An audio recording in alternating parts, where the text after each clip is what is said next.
कश्यप अदिति महातप कीन्हा।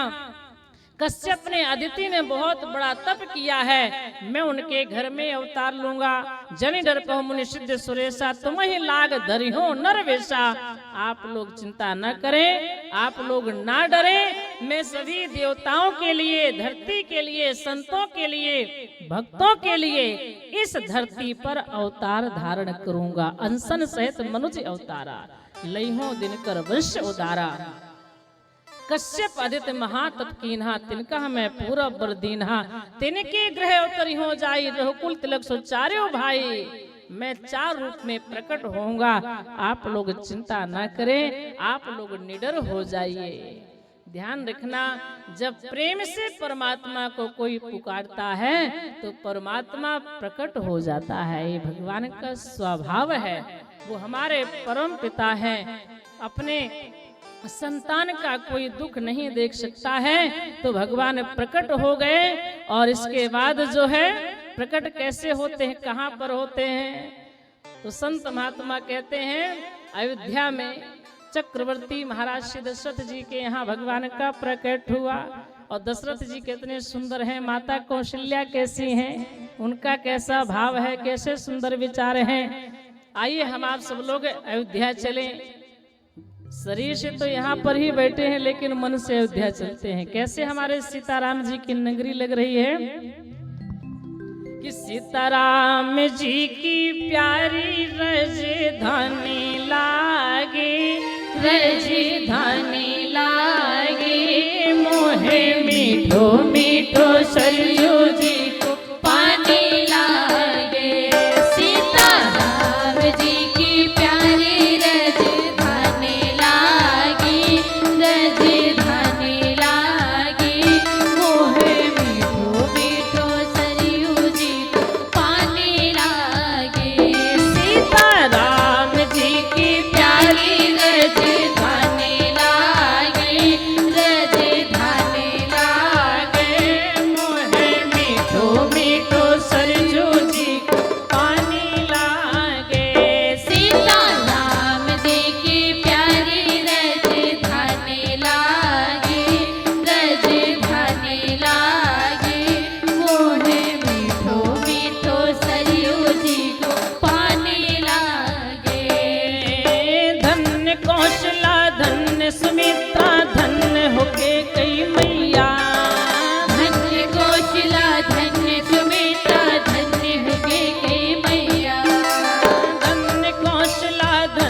महल हनुमान गढ़ी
लग रही है।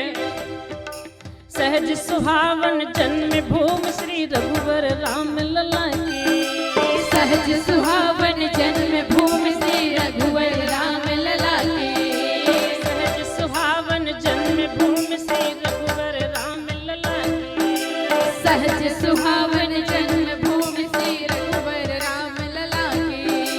जानकी मल सुचि सुंदर शोभा लक्ष्मण जी की किला की, यहाँ के कण कण से तो प्रीत पुराने लागे, हाँ पुराने लागे, मोहे मीठो मीठो सरयू जी को पाने लागे, सीता राम जी के प्यारे रज गाने लागे, रज गाने लागे, मोहे मीठो मीठो सरयू जी को पाने लागे।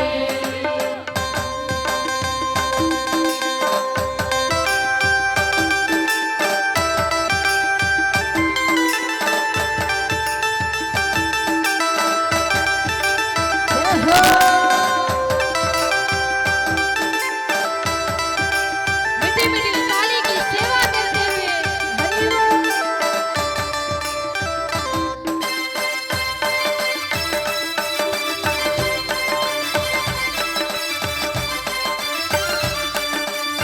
जय श्री राम।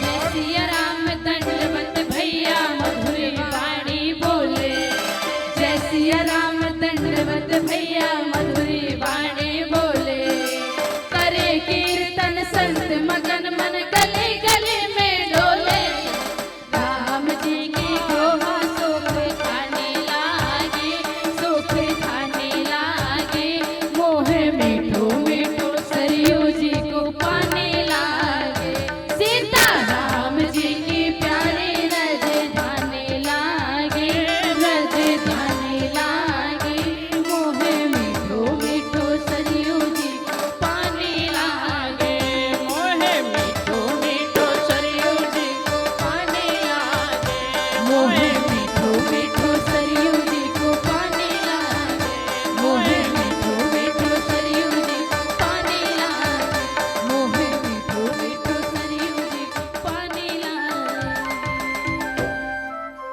बोलिए राघवेंद्र सरकार की जय हो। ध्यान रखिएगा, हम आप सब लोग इस शरीर से तो बुसर में बैठे हैं, लेकिन हम सबका मन अयोध्या में पहुंच गया है कि नहीं है? पीछे वाली माता जी कहती हैं अयोध्या नहीं गई, हम तो मुंबई पहुंच गए थे।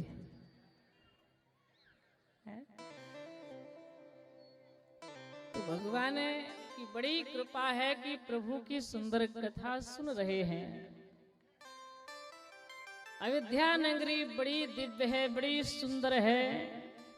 महाराज श्री दशरथ जी का परिचय देते हुए गोस्वामी जी महाराज कहते हैं, अवधपुरी रघुकुल मणि राउ, वेद विदित तेहि दशरथ नाउ, धर्म धुरंधर गुण निधि ज्ञानी, हृदय भगत मति सारंग पानी। चक्रवर्ती महाराज श्री दशरथ जी राजाओं में शिरोमणि है, अवधपुरी रघुकुल मणि राउ, राजाओं में श्रेष्ठ हैं, राजाओं की शिरोमणि है महाराज श्री दशरथ जी। किसी ने कहा कि रघुवंश में तो एक से बढ़कर के एक राजा हुए हैं महाराज, आपने किसी राजा के नाम में मणि नहीं लगाया, जबकि एक से बढ़कर एक राजा हुए हैं। राजा भगीरथ को देखिए, राजा हरिश्चंद्र को देखिए, राजा दिलीप को देखिए, रघु को देखिए, कितने बड़े बड़े राजा हुए हैं। राजा भगीरथ ने गंगा जी को प्रकट किया, राजा हरिश्चंद्र ने सत्य को प्रकट किया है, राजा दिलीप ने सेवा को प्रकट किया है, राजा रघु ने दान को प्रकट किया है। ऐसे ऐसे महापुरुष हुए हैं, ऐसे ऐसे दिव्य राजा हुए हैं। आपने किसी के नाम में मणि नहीं लगाया और महाराज श्री दशरथ जी के नाम में आप मणि लगा रहे हैं, क्यों? गोस्वामी जी महाराज ने कहा, भले किसी ने गंगा को प्रकट किया है, किसी ने सत्य को प्रकट किया है, किसी ने दान को प्रकट किया, किसी ने सेवा को प्रकट किया, लेकिन चक्रवर्ती महाराज श्री दशरथ जी ने तो साक्षात ब्रह्म को ही प्रकट कर दिया है। उन्होंने तो ब्रह्म को प्रकट किया है, इसलिए वो राजाओं में शिरोमणि हैं। अवधपुरी रघुकुल मणि राव, वेद विदित तेहि दशरथ नाउ। उनका नाम आज भी जो है वेदों में प्रसिद्ध है, जहां पर ब्रह्म परमात्मा पुत्र बन करके आ गए हैं। महारानी कौशल्या कैसी है? कौशल्यादि नारी प्रिय, सब आचरण पुनीत, पति अनुकूल प्रेम दृढ़, हरिपद कमल विनीत। माता कौशल्या और उनकी जो बहनें हैं, मतलब महाराज दशरथ जी की और जो रानियां हैं, सब सुंदर विचार वाली हैं, सुंदर आचरण वाली हैं, पतिव्रता हैं, बड़ा सुंदर भाव है, पति अनुकूल है। ऐसा सुंदर परिवार है। एक दिन चक्रवर्ती महाराज श्री दशरथ जी के मन में भाव आया कि मेरे संतान नहीं है। वाल्मीकि रामायण के अनुसार चक्रवर्ती महाराज श्री दशरथ जी 60,000 वर्ष के हो चुके थे। पहले के लोग कई हजार वर्ष तक रहते थे। घटते घटते अब हम आपको कितनी उम्र मिली है? केवल 100 वर्ष की। और 100 वर्ष की उम्र में भी हम आप जी नहीं पाते हैं, बीच में ही राम नाम सत्य बोलना पड़ता है। क्यों? इसलिए कि अब हमारा खान पान, रहन सहन, विचार, भाव सब बिगड़ चुका है। पहले के लोग बड़े नियम संयम से रहते थे। हमारे जो भगवान ने हमें शरीर दिया है, किडनी है, लीवर है, आंखें हैं, कान है, इनकी उम्र तो 100 वर्ष है, लेकिन हम इतना दुरुपयोग करते हैं इनका कि वो बेचारी 60, 65, 70 तक जाते जाते समाप्त हो जाती है। लीवर की उम्र बहुत है, लेकिन आप देख किडनी की उम्र बहुत है, लेकिन बीच में ही हम आप की स्थिति बिगड़ जाती है, क्योंकि हम आपका नियम संयम सही नहीं है। बाजार में जाते हैं, जो मिल जाता वही खा लेते हैं। पेट को कूड़ादान बना के रखते हैं। कभी मीठी चीज खाते हैं तो कभी खट्टी खाते हैं, कभी चटपटा खाते हैं। पता नहीं क्या क्या मैदे की चीज आप देखिए, मैगी देखिए, पास्ता देखिए, इत्यादि जो होता है, सब खाने पर बहुत लीवर को कष्ट होता है, पचता नहीं है जल्दी। हम आप जो चाय पीते हैं, बिना चाय के हमारी सुबह नहीं होती है।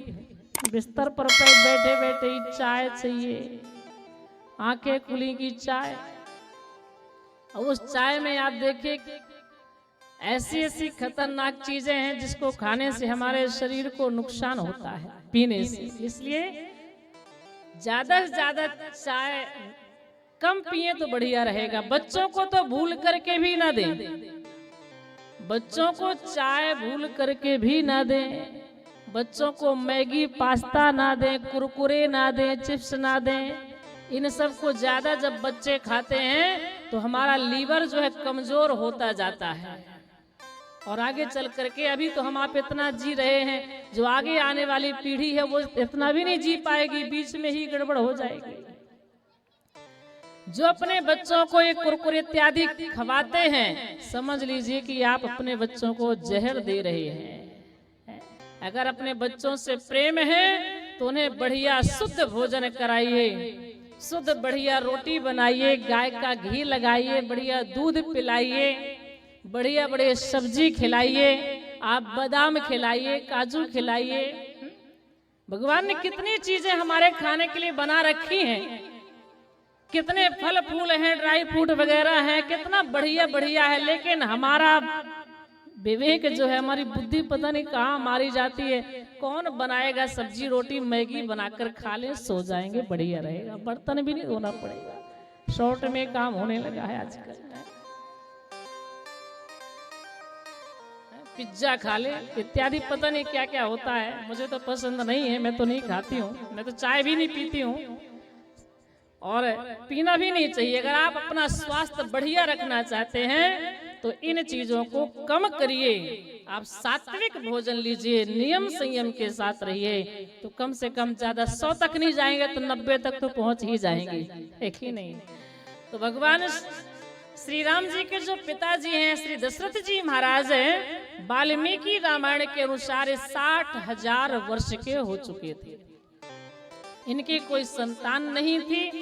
एक दिन इनको बड़ा कष्ट हुआ कि मेरे कोई पुत्र नहीं है, आगे चल करके इस राजगद्दी पर कौन बैठेगा, इस राज्य का संचालन कौन करेगा। बड़ा मन में दुख हुआ। तब जो है महाराज श्री दशरथ जी गुरुदेव जी के पास में पहुंच गए। गोस्वामी जी महाराज ने मानस में लिखा है कि एक बारे भूपति मन माही भय गलानी मोर